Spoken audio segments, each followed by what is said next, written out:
खमंग चवीचे छान कुरकुरीत वाळलेले अगदी छोटे छोटे असे सांडगे उन्हाळी वाळवणीतला पदार्थ म्हणजे पारंपरिक सांडगे।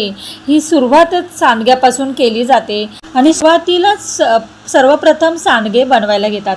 तर आता तुम्ही पाहू शकता इथे मी मटकीची डाळ घेतलेली आहे। तर ही मटकीची डाळ छान स्वच्छ निवडून पाण्याने छान धुवून घ्यायची आहे आणि त्याच्यानंतर रात्रभर भिजत ठेवायची आहे।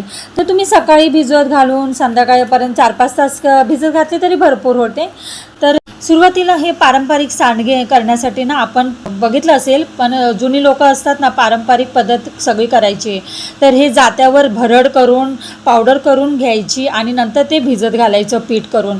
तर आता ही आपण साधी सोपी पद्धत बघणार आहोत। त्याच्यामुळे मग मी रात्रभर मटकीची डाळ भिजत घातली आणि छान रात्रीची मटकीची डाळ भिजत घातली ना खूप छान डाळ भिजते, फुलते, फुगते।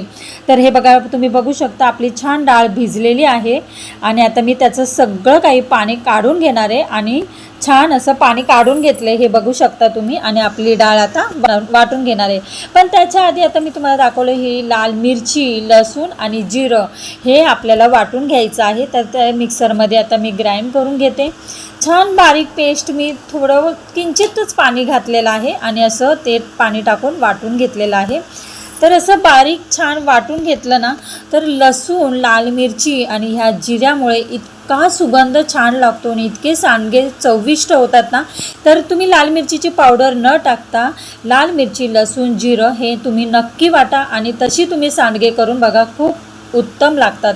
आणि मटकीची डाळ वाटताना त्याच्यात पाणी अजिबात टाकायचं नाही आहे, एक थेंब सुद्धा पाणी टाकायचं नाही। जेवढी मटकीची डाळ भिजली ना त्याच्यातच आपण जाडसर अशी भरड करून घेणार आहोत।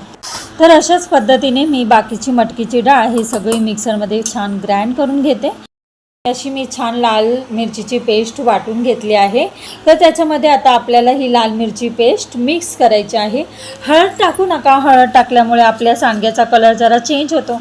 त्यामुळे आज माझी आई माझ्याकडे आली होती, तर तिच्या हातून आज आपण सांडगे बघणार आहोत आणि खरंच तुम्ही तिच्या पद्धतीने सांडगे करून बघा, खूप छान होतील। चवीनुसार मीठ टाकायचं आहे आणि सगळं काही एकजीव करून मिश्रण घ्यायचं आहे। खूप छान असं मिक्स करून झाल्यानंतर आपण असे छोटे सांडगे पाडायचे आहे। 2 दिवस ऊन दाखवा आणि त्याच्यानंतर आपले 2 वर्षभर असे टिकणारे हे छान सांडगे तयार होतील। तर खूप छान सुकलेत, वाळलेत। तर आता हे आपले सांडगे खाण्यासाठी रेडी झालेले आहेत आणि वर्षभर हे काय तर 2 वर्ष हे टिकणारे सांडगे।